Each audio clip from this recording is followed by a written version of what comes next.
Well, I'm adopted. My parents were migrant workers and adopted me when I was 6 and my brother when he was 8. And I came to realize that I was different when I was in the first grade. And I absolutely loved my teacher, and Mom only spoke Spanish. And of course I also just spoke Spanish, got in the first grade.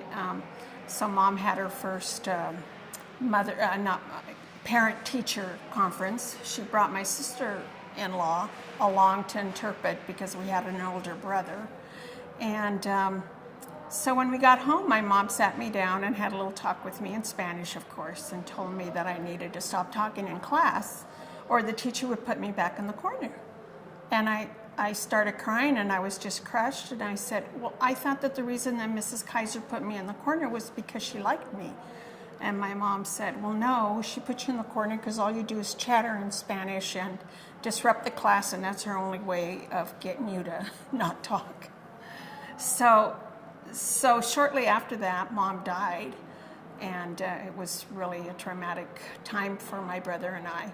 And so when I was 12, one of my cousins called me a coyote on the playground. Well, that was really derogatory to us because it meant half-breed, and I couldn't understand how my cousin could say that to me. So I went to go and I went and told our grandfather that we shared, and I told him that he had called me this name. So then Grandpa put his arm around me and he said to me, you need to go talk to your dad.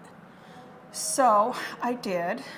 Daddy came over. He was a migrant worker, so I used to have to kind of plan when he could come and talk to us because he'd be gone for long periods of time because he'd work in Wyoming sheep herding, or Idaho in the potatoes, or Oklahoma in the cotton, and then come back through La Junta after he worked the melons and stuff. So, there were wide gaps. And so I was at that point 12, and so I asked him, and then that's when he told me I was adopted.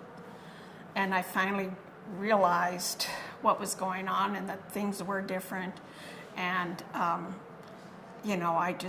so those were the two defining moments that made me realize that my parents adopted me for a special reason. I was different, but I had assimilated into their culture and their language, and I was very proud of them. And I don't know anything about my biological family, so everything I think or want to know is about my adoptive family.